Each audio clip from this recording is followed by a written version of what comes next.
Hey guys, Techtorial up here, and this is the first episode of our podcast, Powered Up. So this podcast is just going to be just a bunch of tech headlines and our commentary on tech, and then asking some questions. So let's get started.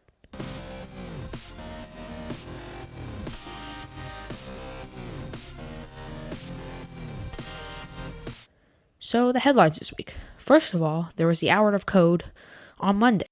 The Hour of Code is where people encourage others to try coding for the first time and try to do an hour of coding and see where that gets them.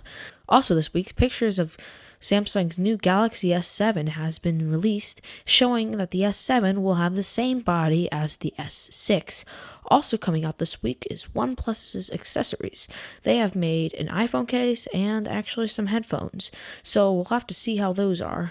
Also, Android released some new emojis for Nexus devices this week, rolling out emojis such as tacos. And so now onto the commentary section. First of all, let me talk about the MacBook Air. So now there's been conflicting reports on whether the MacBook Air is going to get an update, in 2016. People are wondering whether the MacBook Air the line's going to either stay the way it is, Apple might actually get rid of the line, or they might decide to update the line. So there's very conflicting views on what's going to happen with this line. So I'm just going to give my personal opinion and what I think Apple should actually do to make the MacBook Air line better. Because I feel like right now the MacBook Air line is failing. And when Microsoft comes out with computers such as the Surface Book and the Surface Pro 4, why even bother considering a MacBook Air? So I feel like some of the shortcomings of the MacBook Air is, first of all, the screen. The 11-inch has the screen's not even 1080p. It's around 720, might be a little above, maybe like 760, but that's about around the same screen as an iPhone. You're getting the same amount of pixels, but you're enlarging the screen size. It's absolutely ridiculous. When you look at a MacBook Air screen, it's so pixelated. I feel like Apple, in this day and age, with their wonderful Retina displays that they put on the MacBook Pros, they should probably transfer those over to the MacBook Air line. Now, Apple would never do this. I wouldn't say never, but they probably won't do this because the way they make money off the MacBook Pros is to get people to buy them for the one reasoning for the better screen. Some of those hardware differences actually will persuade buyers into buying the more expensive model. Also, a huge shortcoming of the MacBook Air lines is the trackpad. Now, Apple's been great with trackpads, but the Force Touch trackpads are some of the best trackpads out there, and the MacBook Air line still stuck with the diving board mechanism of the trackboards of yesteryear. So, I feel like if they want to update their line, they're definitely going to have to upgrade into Force Touch trackpads like they have in the MacBook Pro lines and in the MacBook. Also, another shortcoming is the amount of RAM it has. It only has 4 gigabytes of RAM. And for a computer that's been so popular, I don't think that 4 gigabytes of RAM is necessarily what is needed for this, computer. People might want to do more. The computer might want, they might want to do some simple, audio editing, use Photoshop, use all those kinds of tools. But only 4 gigabytes of RAM, you're not going to be able to pull those off to the highest capacity.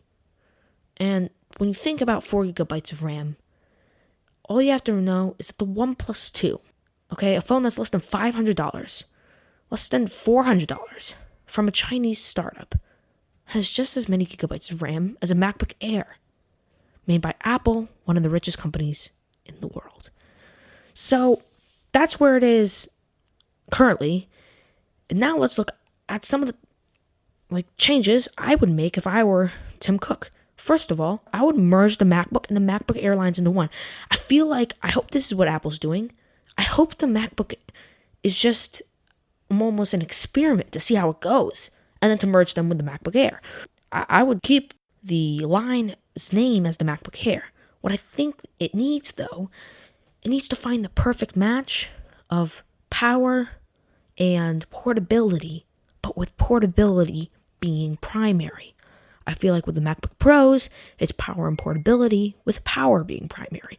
Like that should be the main difference that differentiates the two lines. I think what they need to do, okay, to start off, is add Force Touch trackpads, add that Retina display, add 8 gigabytes of RAM, but keep, put like an Intel i7 processor in there. Don't put the Intel M processor that Apple put in the MacBook. No, do not do that. And I would like to keep the chiclet style keys. I'm not a huge fan of the butterfly mechanism. It does make the keys feel really mushy. And usually people that have these MacBook Airs have to do a lot of typing. It's not really just going to be beneficial. It's going to hurt the typing, decrease words per minute. So I don't think that's going to be good. What I think also, another thing Apple needs to do is, like I said before, they need to update the power while still keeping the thinness that they gave the MacBook, maybe a little thicker. It doesn't need to be as thin as the MacBook. A little thicker is fine. I feel like, a couple millimeters on thickness, it doesn't decrease the portability of the machine. It's not going to be like, oh, I can't carry my MacBook Air around because it's a couple millimeters too thick. No, there's no really drop off when it comes to portability. It's not like here's portable devices and here's, non-portable devices, and there's a very fine line. I feel like, it's more of a range of how portable you want your device to be and how thin it needs to be, and I don't think they need to be that thin. I mean, I'm a big supporter of the idea of having a portable workhorse. So like a MacBook Pro 15-inch, that's wonderful. I can put it in my backpack, bring it anywhere I want, and use it. I don't need some, super thin, MacBook, because once you put it in your backpack, the only difference is weight.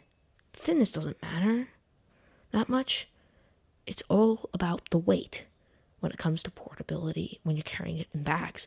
And I feel like that's where Apple really needs to hit hard on. Also, the USB-C was very controversial on the MacBook. And if they were to make a MacBook Air, I would say include a USB-C port, but, also include, USB ports. Also include, an SD card reader. But and it would be wonderful if they could add dual USB-C ports. That would be wonderful. So you could charge your device from both sides and use add-on dongles. That would be amazing. But I don't know if that's the direction Apple necessarily wants to take. Now with the fit and finish, honestly, Apple's aluminum finish looks wonderful. I thought their finish on the MacBooks was great. If they can do something similar to the finish they did on the MacBooks, that would be amazing. Because that gold MacBook, man, that looked nice. So that's it for the MacBook Air line. And I really hope they do update it and merge it with MacBooks. Because these are machines with so much potential, but they're losing the race right now in technology. Now I'm going to go on to almost another news headline we had this week, but I'm going to give my commentary. Vimeo is adding 4K support. Now, see, a lot of people don't even know what Vimeo it is. Everybody knows YouTube. YouTube's owned by Google. It's great. It's the best video streaming service on the internet there is. So now Vimeo is adding 4K, which is great because Vimeo is actually, a lot of filmmakers use Vimeo to show off their work. And if you're a filmmaker and you can't shoot in 4K, if you can't show your video in 4K, that seems a little ridiculous. So I'm so glad they're taking that route. I would encourage them to take more in that route. And that's great for Vimeo that they're catching up. But I do feel like it's a little late in the game for them. And whenever Vimeo comes up, it kind of brings up a point. Do you even watch Vimeo? Do the normal person watch Vimeo other than if they get a link to a video that happens to be on Vimeo? Do normal people actually go to Vimeo's website and search up Vimeo? I feel like Vimeo's losing the race right now, and by a lot. And I think they need to make dramatic changes if they ever want to come close to catching up to YouTube. That's it for the Vimeo. Now I'm going to talk about something that's very dear to my heart. Mailbox is being shut down. So the Mailbox app, which you can get on Android, iOS, even for your computer, is a great email client. Some might disagree with me. First of all, the the aesthetics on the app are great. I don't think anybody can really argue with that. But some people might disagree and say that it's not powerful enough. I just thought the idea of having 4 swipes was great. I thought the way it was, the way it worked was great. Having multiple email accounts. I know that's a staple of a lot of email apps now, but it's still great to have that. The drafts features, everything about it, I liked. Now, it's not good if you're a power user, so I switched over to Outlook because I'm more of an email power user. But it was just such a good app for simplistic, email using. It was great as a client if you don't get that many emails, if you want to handle it relatively quickly. And the swipe features were great. Having 4 options as your swipes is just absolutely wonderful. Having the option to delete, schedule, add to a list, and archive all in swipes was just absolutely great. And it's being shut down on February 26th, 2016. So on Mailbox's website, they talked about how the app won't be usable even after that date. So it's going to be a little, bit of a heartbreaker. You have your Mailbox one day, you're not going to have it the next. It's going to bring you to the login screen, and you're not going to be able to log in, and it's going to have you prompt you to take them to the website telling you they're being shut down. Dropbox said, they explored this idea of Mailbox a while ago, and they're just moving forward or something like that. And I just find it a little sad. Why you can't keep the email client up? It didn't have that many bugs. It was great. It looked great. The icon was wonderful. I mean, it's sad to see it go. And so, I guess that's it. It's going to be gone February 26th. You might as well download the app. Use it while you can. Use it while it still has support. But after February 26th, you're going to have to switch over to another email client. Now for email clients, this is a question people bring up a lot. What email client is the best? The Verge did a video on this, and I thought their analysis was really good. I thought it got to the point, and I thought it was just a really well done video. And I actually agree. I think Outlook is the best email client for iOS. I'm using Outlook on my phone right now. It's wonderful. It has 2 swipe features, not the 4 that Mailbox had, but it has more power user features. It has integrated calendar. It has integrated spot to access your files that are in your Google Drive and stuff. Integrated spot for contacts. You can also give your feedback on the app. And the power is just way better. If you're drafting an email, you can check your calendar. If you want to set up a date, an event on a specific date, you can do that. So I feel like, if you're a Mailbox user, Outlook is the way to go after February 26th. Outlook still has it scheduled. You can move items to a what do they call it? Mailbox? Yeah. You can move items to a mailbox. You can do all the same stuff pretty much. Just doesn't have the added 4th swipe feature, and you can actually do more in a sense.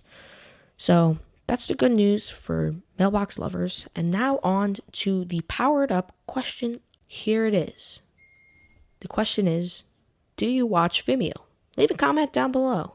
Do you watch Vimeo? Is it something, that you see a link to Vimeo, you click on it? Is it, something you actually browse?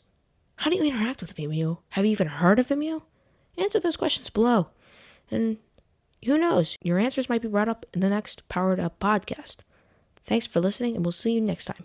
Make sure to like and subscribe this video, leave a comment down below.